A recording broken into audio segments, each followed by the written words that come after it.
Welcome to the Caregiver 101 video series. In this video, I'd like to show you how therapists use the body's handles to help someone move. That really makes a difference between kind of that novice or that just layman caregiver helping somebody and it looks all kind of rough, and that master who somehow just seems to magically flow with that patient. How do they do that? They use, well, there's some secrets. Let me show you.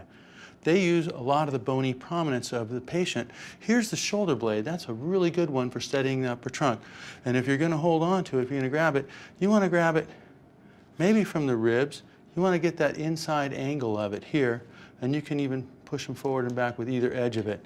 If you're going over the top, again, inside angle.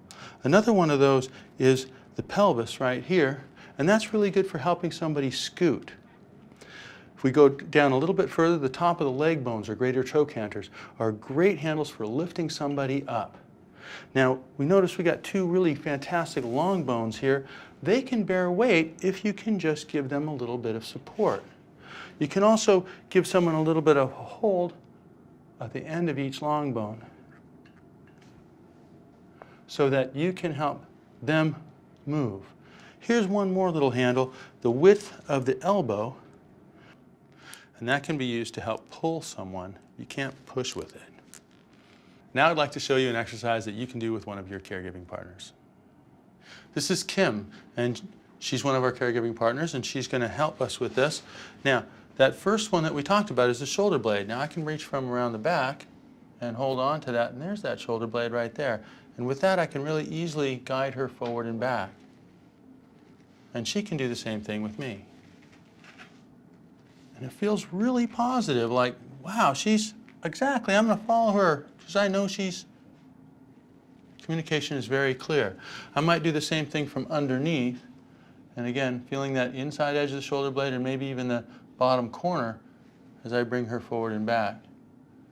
And I can even use a little bit of push here to bring her forward and back, and I can use that same thing to rock her trunk. Now going down, I might find that rim of the pelvis. And again, that's very good for helping her scoot. And you notice that through my hands, I can tell her to lean.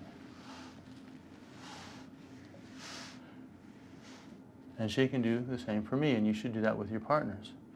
And the next one here is that trochanter right here. And again, that's something I can use as a handle to give her a lift. And remember the long bones? I can cradle her knees, and I can counterbalance that weight. You ready to lift up? Mm-hmm. Okay, you're going to lean forward for me. 1, 2, 3. And let go back down. Now, it doesn't take a lot of power on my hand, on my part. I've got her right here. I want you to notice one more thing. Communication. That's your most important tool. If she knows what we're doing, I know what we're doing, everything goes much better. Let's now see how those body's handles are used during a patient transfer and for helping somebody move in bed. So I'm just going to bring this within arm's reach, but not in the way. Now, if she's going to roll to her side, she's going to be too close to the edge right now. She'll roll right out of bed. So I have a couple of options. One is to use the draw sheet. Now I'd be using this from the other side. But the draw sheet is that sheet that's under her that I can just slide her around with. And remember your biomechanics? I'm going to roll up the edges just a little bit, under the shoulders, beyond the hips, and there you go. Now, communication is your other best, most important handle. If she knows what we're doing, if I'm working here for her, helping her do what she wants, remember that's really what we're doing, is helping them do what they want to do, then everything's going to go much, much easier. For communication, try to keep yourself at eye level. Speak in a voice that they can understand you with. If you're using gestures, use gestures where they can see them. It doesn't do me any good to make, oh, we're going to go, she didn't see that. And touch is also a very important form of communication. So Kim, what is it you'd like to do? I could get up in the chair. fantastic. I'm here to help you do that. So first we're going to roll to the side, but not just yet. And then I'm going to help you get up. And then we're going to do a little swing and transfer, okay? Now you're a little close to the edge here. Can you bend this knee up? Again, touch is a very good handle, very good communication. And this one? And you can give her a little help. Remember the behind the knee? And I can either help her by, now don't be afraid to use your whole body to get on there. Get on, you can go ahead and get on the bed with them if you like. And you can do that to help lift that way. Or you can get right over them. Remember the trochanter's?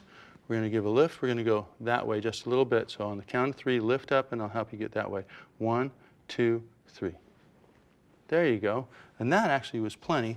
So now we probably want to help scooch the shoulders over. Now if the bed is soft, you can push the bed down so you don't have to jam your hand in there.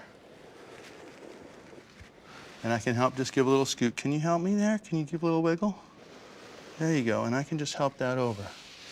Now for the rolling, I'm going to have both legs come to the side and have her reach towards me. Can you reach? Terrific. And roll, we want this arm out of the way, and this arm solid onto the bed.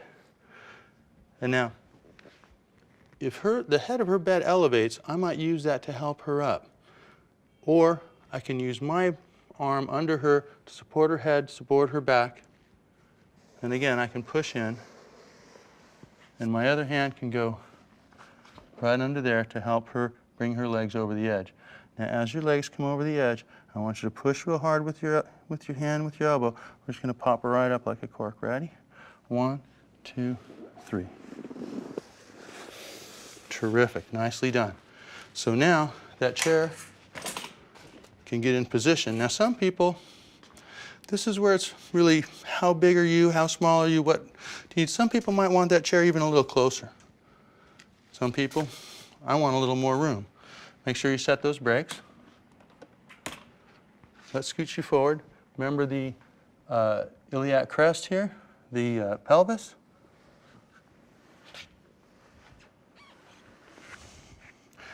Remember blocking through the long bones?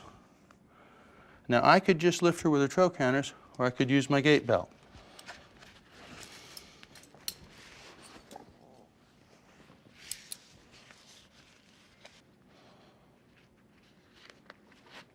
A little bit off to the side. Now, if we're going to do a swinging transfer, I probably want this out of the way. Now, she can hold on to me, she can push here, or she can reach here. A lot of individual differences. You ready? Again, I'm using the strength of her long bones, my balance against her balance, not just gripping the belt, but communicating with my hands. I'm going to go on 3, and I want her weight to come over her feet. 2, you want probably this hand on my hand if you can. That way her hand's not in her way. 1, 2, 3. If that all felt easy, you did it right.